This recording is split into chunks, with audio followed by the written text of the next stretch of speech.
Hello and welcome to another episode of D-Dubs Plays. This past week I've been on vacation, so we're not in Sandy Shores today. Instead I've prepared a tips and tricks video for console players. Now I have picked up most of these tips and tricks from watching other people play, and I've tried to give credit where it's due.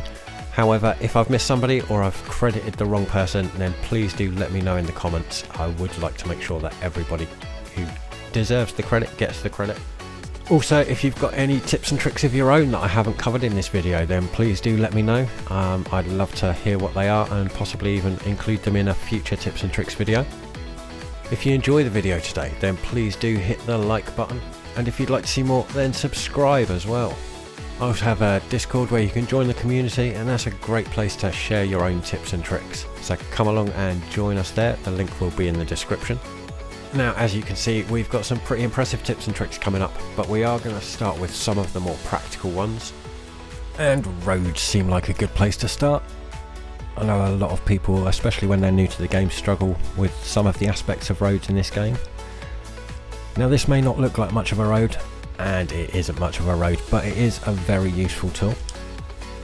As you can see, we have guidelines that come off of this short piece of road here, and these can be very handy if you need to make a precise measurement. You want to know exactly where to line up a piece of road to. Then a short section of road can provide that marker for you and give you something to snap to when you're trying to find that position. There are also instances where you'll want the nodes of a parallel road to line up, for example when you're building an interchange. Again, short section of road, come off of one node, make sure you get that 90-degree angle and into the other road, and now you've got the nodes lined up so you can make sure that your slip roads go in exactly the same place on both sides. And then when you're finished, just delete the small piece of road. They can also help you avoid getting funky parallel curves like this. If you use a piece of straight road, come off of the nodes like so, join them up with a piece of curved road, and then delete the short sections of road, and you'll get perfect parallel curves like that. And if you were to decide that you wanted this road a little bit shorter, you could create a new node in there at the length that you wanted it, and then delete exactly what you wanted to delete. Now you can use the short section of road to nudge a node over, just like that, or like that, but I can't move this one here, and the reason that I won't be able to move this one is because a straight piece of road joins a curved piece of road, so the game considers this one to be a corner and it won't move it. Useful thing to bear in mind if you need to nudge nodes over, because sometimes it can be hard to tell that it's where the curve starts.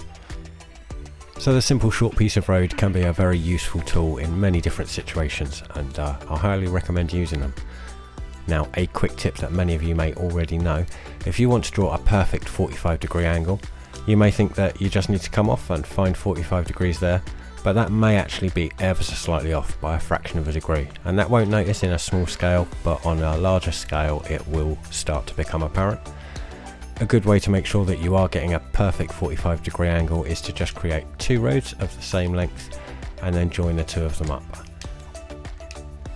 and the angle that you're left with will be a perfect 45 degree. Another tip that many of you may already know is about bracing roundabouts. You may find you draw a nice little roundabout and then try to connect a road to it, and the whole thing deforms and becomes a weird shape. If you put bracing roads between the nodes, then you'll be able to connect a road wherever you want to, and the roundabout will keep its shape. Another tip that I picked up quite recently, and I really wish I could remember who to credit for this because they totally deserve the credit, and if you know, please do let me know in the comments, but you can add extra braces to the roundabout, and that will create extra nodes which will give traffic more places that they can change lanes as they travel around the roundabout, so it can help your traffic flow, because traffic can change lanes every time they reach a node. So now I've got a roundabout with 8 nodes. That means that there are 8 different places on the roundabout that traffic can switch lanes in. Now creating slopes can be something that's a bit of a pain in the backside in the game. You're fine so long as you don't go any further than 12 units. A slope will touch the ground. But as soon as you go further than that, then the slope jumps back to that earlier position, which can be very frustrating. However, a raised road will join to another raised road at any distance. So if you're trying to make a slope that's a little bit longer, just put a small piece of road in that's one step of elevation, and then you can go the distance that you were wanting for your slope, and you'll be able to join it no problem at all. And then you can just finish the end off with the correct length to make it look smooth, which in this case is about there, I think. Yeah, that looks good. Okay, now let's do something a little bit more fun with roads. Now we're going to switch to the industrial road for this example, but let's say you want to draw an elevated road, but you don't want it to just look like the elevated road, you want it to look like the elevated road bridge. Well, what you can do in that instance is lower the terrain, is create a nice big hole, and then just draw your elevated road across it. Then go back to your terrain tools, select your level terrain, and fill the hole in again. Can be quite expensive to do that, but I think it's worth the money for the look that you get. Now I picked up this trick watching Xucaboa's channel, and I do have a couple more from watching Xucaboa coming up later, but Xucaboa actually gave credit for this one to Captain Avius, so I believe Captain Avius is the one who deserves credit for this. Now I have seen this used on another creator's channel, a creator called Zostos, and I'm going to show you how he used it. So we're going to start with a piece of road that's elevated by 6 steps. We want to go quite high for this one, and we're going to go across by 20, then we're going to come down by 10 and across by 20 again, and down by 10 and across by 20 again. You can do this as many times as you like, depending how long you want this. Then what we're going to do is in front of each of them we're going to come back down to ground level, and we're going to draw a road in as close as we can get to those pillars, like that. And we'll do that for all 3.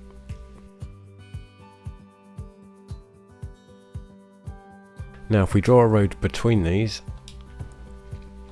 then what happens is the pillars in the middle disappear, which is very useful. Now we're just going to get rid of those quickly, and we're going to use Captain Avius's trick to just lower the terrain here so that we can get bridges across there. Now we're going to select the 4-lane bridge, and we're going to go across like so and like so, and then we're just going to level that terrain out again. Now if we switch around to this side, go back down to ground level and line a road up with that central node, and we can connect it all the way along underneath and create a stacked road.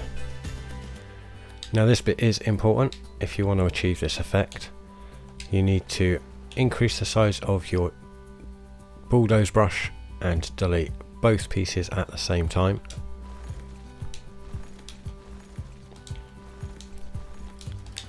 And then when we come in, you'll see that the pillars for the bridge have appeared either side of the road, so it sits perfectly. I think that's a really clever little trick, and again I saw that on Zostos' channel. Another trick that I got from Zostos that's in a similar vein is stacking these content creator bridges. This one's a little bit easier, but if you draw a line like so, and then you go up to the height that you want the second layer, make sure you get a node in the middle there, so you go across by 10, and then you can join this one up like so, and then just delete the pieces either side. This one's much easier to achieve, but I think the effect is really nice, and the great thing about this one is that you can get a different effect by varying the heights of the different layers. Now I saw a post on Facebook recently by Conor Mcguigan, and he really took this concept to the extreme, and I'm going to put a screenshot up now to show the fantastic job that he did. I can't think of a better way to showcase what's possible using this trick than what Conor's built here. It looks fantastic.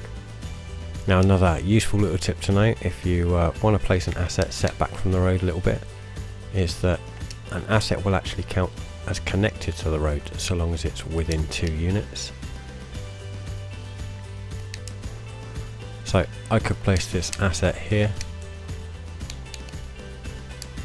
remove the road, and then draw it back in 2 units away, and that building counts as connected to the road. Another well-known trick for those who own the Green Cities DLC, if you paint a district and set the commercial specialisation organic and local produce, and then paint in low density commercial in 2 wide lots, and then we just want to wait for the buildings to spawn in, and we're looking for these ones, the Edison hyperchargers. If you get a few of those in a row, you can create yourself a little car park. Now these will spawn in a 2x2, a 3x2 and a 4x2, but it can take a bit of whack-a-mole to get a whole area of them to spawn in.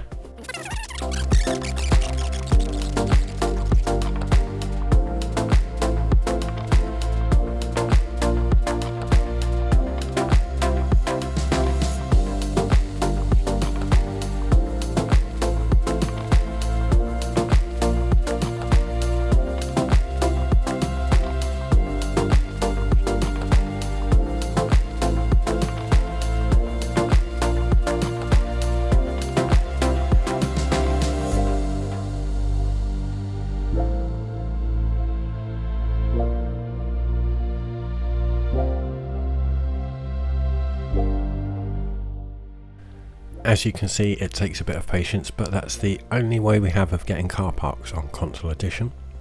A quick tip on controlling your zoning. Let's say you've got a broken zone like this on a corner and you want to zone the houses as close as you can along this road.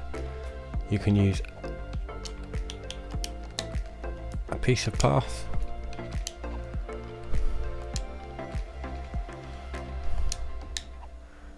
to get rid of that broken zone in there, or you can use a fence, which will often let you get even closer.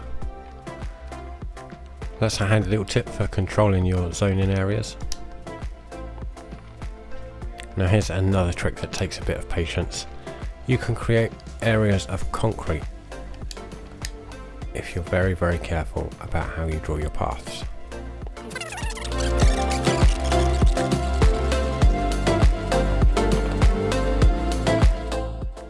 So it'll look something like that.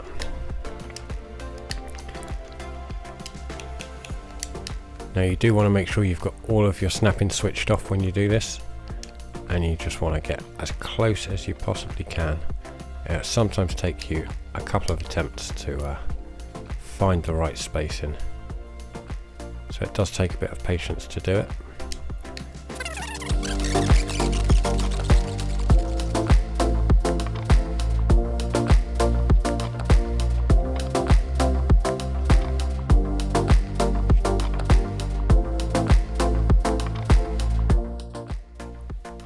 But as you can see, it gives a nice concrete effect, and this is probably the closest we can get to Surface Painter on Console Edition. Okay, let's do another fun one. I picked this trick up from watching Xucaboa's channel, and this will work with any of the water-based assets, and it's actually fairly simple to do as well. So if we start by raising some land, then we'll shrink the brush down and just create a little basin in the middle. On the edge of that, we're going to place a freshwater outlet, and we're going to plumb that in and add a power source, and then just let the game run for a minute whilst that fills up. Once that basin's filled up, we can pause the game and delete the freshwater outlet, and then we can take a water-based asset and we can position it on top of the hill. Let's try and turn that around. I want it to be facing this way. There we go. That looks perfect. I recently saw Xucaboa use this one on a hillside build and it looked really cool. So this is a way that we can do the same thing on console. And of course you can adjust the terrain around the asset once it's in place and make it look the way that you want it to look. So yeah, really handy little trick if you want to use the water-based assets inland. I'm sure there are some really creative ways that you could come up with to use them as well. So here's another tip that I picked up from Xucaboa's channel. When you've got a large forested area, if you just go through with the raised terrain brush and you just raise and lower the terrain in different areas. Let's go a little bit stronger on the brush strength.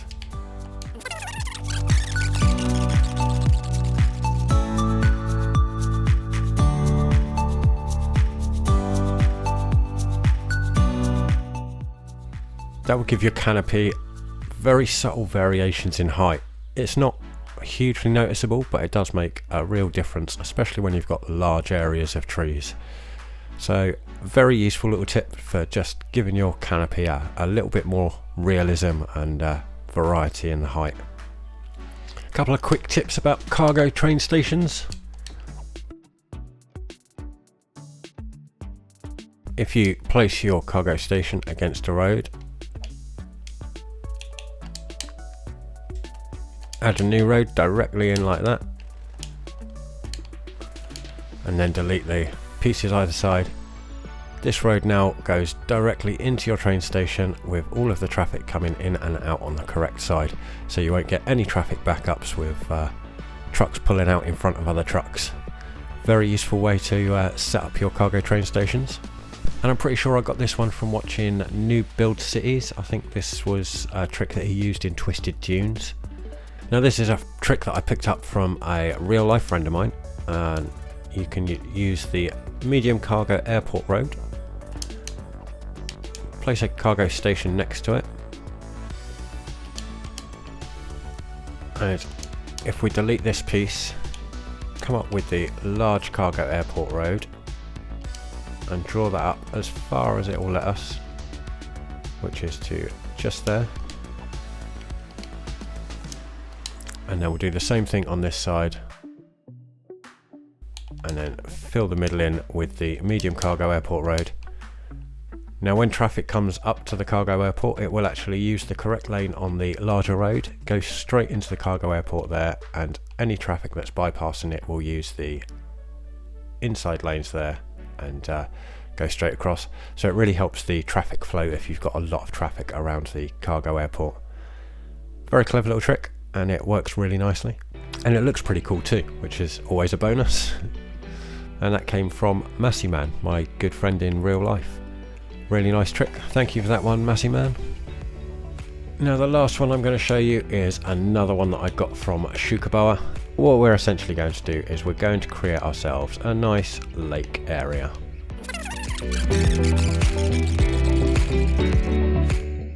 We're going to pop in a freshwater outlet and plumb that in, and we're just going to make sure that it's got power, and then we're going to run the game. Now I'm sure many of you have seen that you can create lakes like this, but you have to manage the water outlet by switching it on and off as and when you reach the water level that you want. The water will evaporate over time, and it will overflow if you leave it running for too long. Now Xucaboa came up with a brilliant way of automating that process, and I'm going to show you how he did it.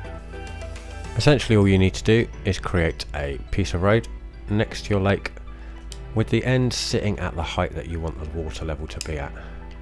Next to that road you want to place a pumping service station,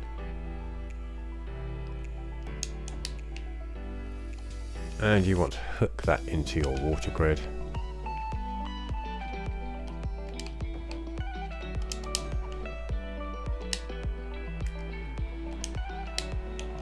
and of course make sure it's powered. Now what's going to happen is that as the water level continues to rise, it's eventually going to cover the node at the end of that piece of road, which will then become flooded, and as soon as that happens, the pumping station will send out a water pumping truck and go to that flooded area and start pumping the water away. That will help maintain the water level in this area and ensure that our lake can keep the level that we want it without us having to come back to it every few minutes to switch the water outlet on and off. Absolutely brilliant trick. Xucaboa is a genius for coming up with this one. I'm going to let the game run for a minute and see it in action.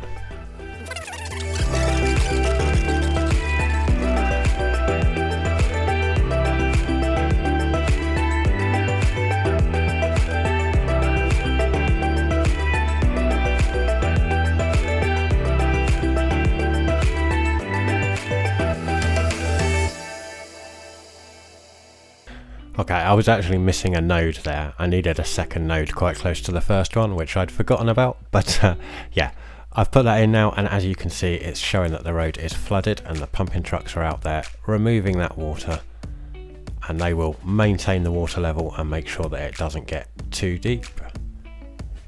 So a really clever way to maintain a nice lake without having to go backwards and forwards to it every few minutes to switch on and off the water pumping stations. Really grateful to Xucaboa for coming up with this method of automating the process. It's a really clever trick that is definitely going to come in useful down the line. Now that's about it for my tips and tricks video. If you have got any favourite tips or tricks that I haven't covered in this one, then please do let me know in the comments. I would love to make another tips and tricks video and incorporate some more ideas. I hope you've picked up some useful tips and tricks in this video. I hope there's some ideas in here that you can see ways to apply in your own cities, or that will make your life just a little bit easier when you're designing your road networks. But I am going to call it an episode here. Thank you very much for watching, and I will catch you in the next one. Now this is a quick and easy tip that many of you may know already, but if you need to draw